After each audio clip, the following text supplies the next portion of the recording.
Hello everyone, কেমন আছেন সবাই? আশা করি অনেক ভালো। তো আজকে আমি আপনাদেরকে একটি সফটওয়্যার বা একটি সফটওয়্যার সাথে পরিচয় করাবো, কম্পিউটার সফটওয়্যার, যেটার মাধ্যমে আপনি যে কোনো ধরনের ফাইল আপনি হাইড করতে পারবেন খুব সহজে, শুধুমাত্র জাস্ট কয়েকটা ক্লিক করার মাধ্যমে। আপনি যে কোনো ধরনের ফাইল, বলতে গেলে কোনো অ্যাপস হাইড করতে পারবেন, কোনো ফোল্ডার, কোনো ইমেজ, কোনো ভিডিও, সবকিছু আপনারা হাইড করতে পারবেন। তো চলুন সরাসরি দেখে দিই কিভাবে করতে হবে। তো যে কোনো একটা ব্রাউজারে গেলাম, যাওয়ার পরে এখান থেকে সার্চ দিব এনভি ফোল্ডার লকার। তো এনভি ফোল্ডার লকার লিখে আমরা সার্চ দিলাম। সার্চ দেওয়ার পর প্রথম যে ওয়েবসাইটটা আসছে filehippo.com, সেটা থেকে আমরা ডাউনলোড করব। তো filehippo.com এ প্রবেশ করলাম এবং এখান থেকে আপনি জাস্ট ডাউনলোড লেটেস্ট ভার্সনে ক্লিক করে ডাউনলোড করে নিতে পারবেন। তো আমার ডাউনলোড করা আসলে আমি এখানে ক্লিক করলাম না, আপনি জাস্ট সিম্পলি এখানে ক্লিক করলে এটা ডাউনলোড স্টার্ট হয়ে যাবে।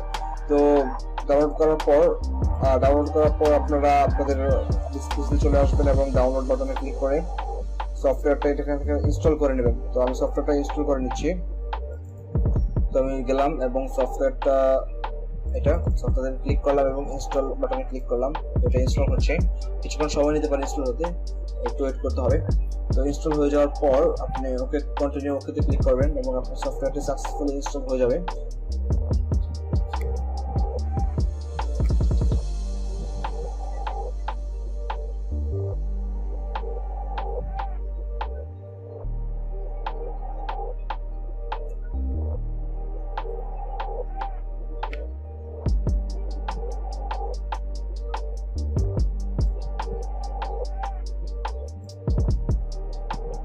তো সফটওয়্যারটি ইনস্টল হয়ে গেল। যাওয়ার পর আমরা সফটওয়্যারটি ক্লিক করব। তো এনভি ফোল্ডার লকারে ক্লিক করলাম। ক্লিক করার পর এখানে আপনাকে একটি পাসওয়ার্ড দিতে বলতেছি। তো আমি পাসওয়ার্ডটা দিব। পাসওয়ার্ডটা দিলাম এবং ওকেতে ক্লিক করলাম। তারপর ওটা লগ ইন হয়ে গেছে। তো আপনি আপনার পাসওয়ার্ড দিবেন এবং ক্লিক করে লগ ইন করে নেবেন। লগ ইন করার পর এখান থেকে আপনি যে কোনো একটি ফোল্ডার অ্যাডে ক্লিক করবেন। আর ক্লিক করার পর এখান থেকে যে কোনো ফাইল এখান থেকে হাইড করতে হবে। ধরুন আমি হোস্ট, এই ফাইলটা আমি আপনার হাইড করবো, ক্লিক করবো। ক্লিক করার পর ওপেনে ক্লিক করবো।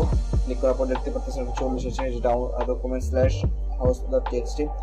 এখান থেকে হাইড এন্ড লগ অপশনে ক্লিক করবো। করার পর এখানে পাসওয়ার্ডে ক্লিক করবো। করার পর এখান থেকে কাস্টম পাসওয়ার্ডে ক্লিক করবো। করার পর এখানে আপনি যে পাসওয়ার্ডটি দিয়ে লগ ইন করেছেন সেই পাসওয়ার্ডটি এখানে দিবেন, কনফার্মেশন পাসওয়ার্ডটি দিবেন এবং আপনার মেইল অ্যাড্রেসটি এখানে দিবেন। তো আমি আমার মেইল অ্যাড্রেসটি এখানে দিচ্ছি। মেইল অ্যাড্রেসটি দেওয়ার পর জাস্ট ওকে ক্লিক করলে হবে। তারপর প্রসেসটা দেখাবো। তো আমি মেইল অ্যাড্রেসটি দিলাম, ওকেতে ক্লিক করলাম। তো আমার এটি প্রোটেক্টেড হয়ে গেছে। তো চলুন দেখে আসি আসলে প্রোটেক্টেড হয়েছে কিনা।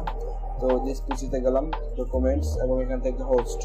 তো ক্লিক করলাম, দেখতে পাচ্ছেন লক হয়ে গিয়েছে। এখন আপনার পাসওয়ার্ড দিয়ে লকটা খুলতে হবে। তো আমি একটা অন্যরকম পাসওয়ার্ড দিয়ে দেখি হয় কিনা। অবশ্যই হবে, ইনভ্যালিড পাসওয়ার্ড দেখাচ্ছে। তো আমি আমার ভ্যালিড পাসওয়ার্ডটা দিলাম এবং ওকেতে ক্লিক করলাম এবং সেটি আনলক হয়ে গেছে। তো এরকম ছিল আমার এটার ভিতরে অপশনগুলো। তো আরো কিছু বেসিক দেখে নিই এই সফটওয়্যারটার। তো সফটওয়্যার আবার গেলাম, যাওয়ার পর এখান থেকে পাসওয়ার্ড দিলাম এবং লগ ইনে ক্লিক করলাম।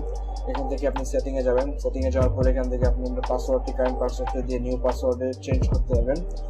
তো এবং এখান থেকে হাইড লগ অপশন থেকে বিভিন্ন অপশন আছে, রিড অনলি লগ, হাইড, বেশ কিছু অপশন আছে, সেগুলো আপনি চয়েস করে আপনার কাঙ্ক্ষিত কাজটিও করতে পারবেন। তো এই ছিল আজকে ভিডিওতে। ধন্যবাদ সবাইকে।